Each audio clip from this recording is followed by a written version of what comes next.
पाकिस्तान के मुसलमान ख़ास तौर पर अपने आप को रूहानी तौर पर, नफ्सियाती तौर पर तैयार रखें, क्योंकि हमारे लिए एक और महाज़ खुलने वाला है मशरक़ की जानिब से, और वो भारत की जानिब से। रवां हफ्ते भारत की लोकसभा ने मकबूजा जम्मू और कश्मीर से मुताल्लिक 2 मुतनाज़ा बिल पास किए हैं। इस दौरान होम मिनिस्टर अमित शाह ने सेक्युलर इंडिया के बानी और साबिक वज़ीर आज़म जवाहरलाल नेहरू को तनकीद का निशाना बनाते हुए कहा कि आर्टिकल 370 को आइन का हिस्सा बनाना गलती नहीं बल्कि एक ब्लंडर था, जिसका खमियाजा कश्मीर को भुगतना पड़ा। आने वाले वक्तों में पाकिस्तानी तैयार रहें, अब आप आजमाए जाएंगे, बल्कि अक्सरियत अजाब में मुब्तला की जाएगी। ऐसा कभी भी नहीं हो सकता, क्योंकि ये भारत की आज की कोई नई बात तो नहीं है। ये सिंस 1947 वो इस तरह की स्टेटमेंट देता रहता है, लेकिन उसको ये नहीं पता कि पाकिस्तान अपने मुल्क का दिफा करना जानते हैं, और इंशाल्लाह हम अपने एक एक इंच का दिफा करेंगे।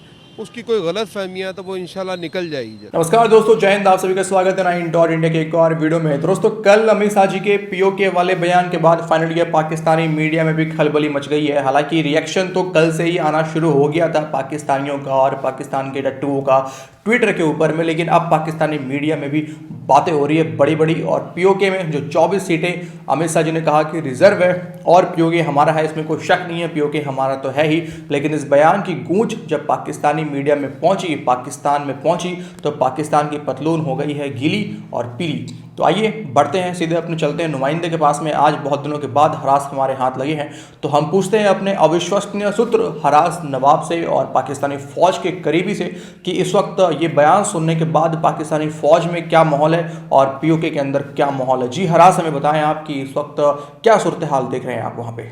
जी गौरव जी, अस्सलाम बरूद। मैं बताना चाहूँगा आपको कि हमारे मीडिया में पहले से इस बात के ऊपर काफ़ी चर्चे होते हैं कि भारतीय वजीर आजम जो नरेंद्र मोदी जी हैं वो चुनाव जीतने के लिए कई बार ऐसी कार्रवाई कर देते हैं हम पाकिस्तानियों और पाकिस्तान के ऊपर। लेकिन जैसे ही ये बयान पार्लियामेंट में सामने आया, वो भी इलेक्शन से ठीक पहले, कि पीओके के ऊपर जो बयान दिया आपके गृह मंत्री जी ने, उसके बाद यहाँ पे पाकिस्तान में अफरा तफरी का माहौल है। हमारे पाकिस्तानी नंबर 1 फौज के आसिम मुनीर जो हैं सिपह सलार, वो पहले एक्सटेंशन की कामना करते थे, लेकिन जैसे ही ये बयान उन्होंने देखा, जैसे ही बयान उनके नज़र में आया, उसके बाद वो अब ये चाह रहे हैं कि जल्द से जल्द अपने टेन्योर को पूरे करके कतर या फिर दुबई में जाके शिफ्ट हो जाए। और एक बड़ी खबर मैं आपको दे दूँ गौरव जी, लाल टोपी के बारे में कई चर्चे आपके भारत में होते रहते हैं।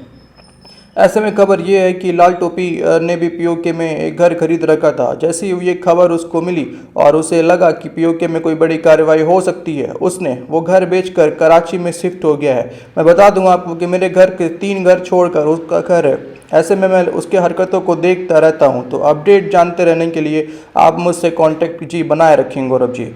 ये हाल है इस वक्त हमारे पाकिस्तान में। जी हरा, सबका बहुत बहुत धन्यवाद। दोस्तों, देखा आपने, तो इस तरह की जानकारी आप पाते रहने के लिए हमारे चैनल को आप सब्सक्राइब जरूर से कर लें, ताकि हम आपको सीधे इस्लामाबाद से वहाँ के मौजूदा सूरत हाल के बारे में भी जानकारी अपने इस चैनल पर आपको हम देते रहें। वीडियो को लाइक करें, शेयर करें और चैनल को सब्सक्राइब आप जरूर से करें। कमेंट करके अपनी राय भी दें। बढ़ते हैं वीडियो में आगे और देखते हैं कि पाकिस्तानी मीडिया का क्या रिएक्शन है। कल अमित शाह साहब ने एक थोड़ा सा बॉम्बशेल सा फेंका पार्लियामेंट के अंदर। ऑल्दो ये बॉम्बशेल पहले भी आ चुका है, लोगों ने इसके बारे में काफी बात करी है कि जेएनके की जो हमारे पास नहीं है जो हिस्सा, उसकी सीट्स अभी भी रिजर्व्ड हैं। क्या है, कल एक बिल पास हुआ और ये बिल से काफी चीजें आगे आगे बढ़ेंगी, तो इसमें देखेंगे क्या राइट है, क्या रॉन्ग है, क्या वनरेबिलिटीज हैं, क्या गलतियां हैं।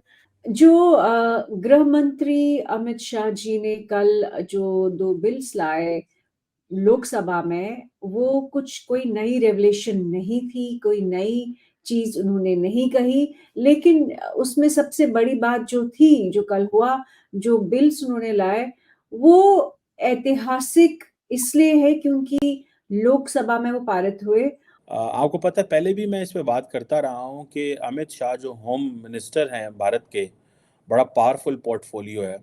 उन्होंने कहा है जी कि जो कश्मीर है, जिसे वो पाकिस्तान ऑक्युपाइड कश्मीर यानी कि आज़ाद कश्मीर जिसे वो कहते हैं, पाकिस्तान कहता है, वो कहता है that is a part of India. और उन्होंने इस हवाले से जो है वो कहा है जी कि ये तो ब्लंडर्स थे नेहरू के ब्लंडर्स हैं।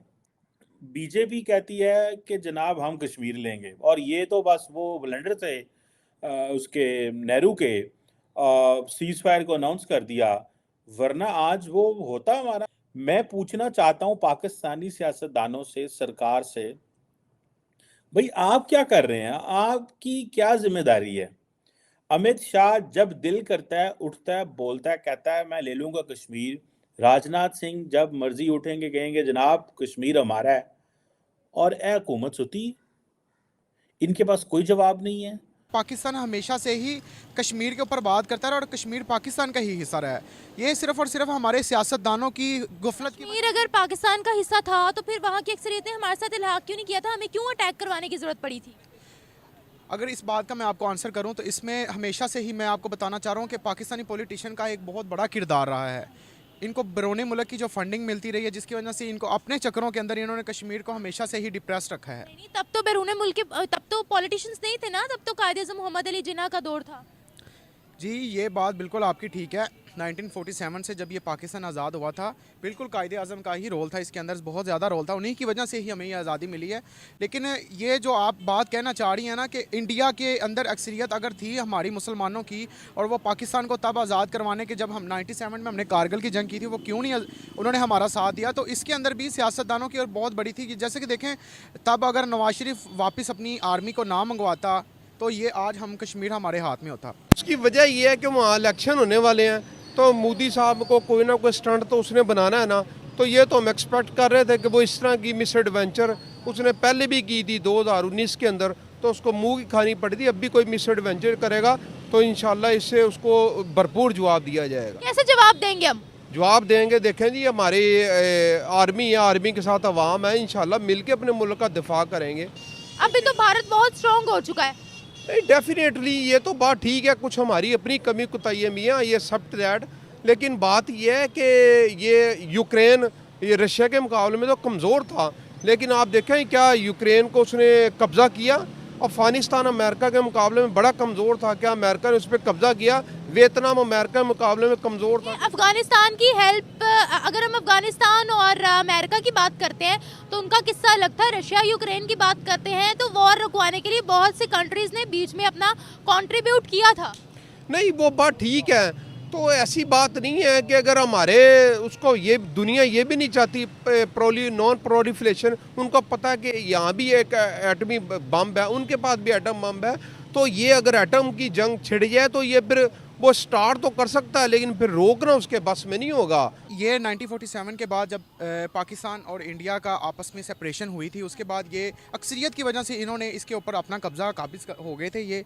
उसके बाद ये सीन रहा है कि इसके जो अक्सरियत थी, जैसे कि वो हिंदुओं की थी, तो जिसकी वजह से इन्होंने वो पाकिस्तान इस चीज़ को वो समझ नहीं पाया, या वो इन्होंने अक्सरियत कहाँ हिंदुओं की थी? कश्मीर के अंदर पंडित भी थे, मुसलमान भी थे, वहाँ पर सब थे वहाँ पे, लेकिन अक्सरियत वहाँ पे हिंदुओं की थी, जिसकी वजह से उनकी हुकूमत थी, जिसकी वजह से पाकिस्तान हमेशा ही इस चीज़ में नाकाम रहा है। कहते हैं हमारे पास लीगल डॉक्यूमेंट्स मौजूद हैं कि महाराजा ने साइन करके भारत को दिए थे कि हम आपके साथ इल्हाक चाहते हैं, जबकि हमारे पास कोई डॉक्यूमेंट भी मौजूद नहीं है। जी ऐसी बात बिल्कुल भी नहीं है। अगर डॉक्यूमेंट्स की बात की जाए तो 1969 के अंदर यूनिको के अंदर एक मुआहदा हुआ था, जिसके अंदर पाकिस्तान, कश्मीर और इंडिया की सालियत के बारे में बात की गई थी। उसके अंदर भी प्रॉपर पाकिस्तान को ही मेंशन किया था कि कश्मीर जो कि आज़ाद जम्मू कश्मीर है वो भी पाकिस्तान का हिस्सा है, और जो मकबूजा कश्मीर है वो भी पाकिस्तान का हिस्सा है। किसने बोला था? ये 1969 के अंदर एक पाकिस्तान ने एक एप्लीकेशन जो कि यूनिको के अंदर नेशनल वर्ड जो हमने एप्लीकेशन दी थी ना। जी जी बिल्कुल, ये उसी तरह ही है। इसके अंदर ये सीन है कि पाकिस्तान में खामोशी है। पाकिस्तान में खामोशी इसलिए है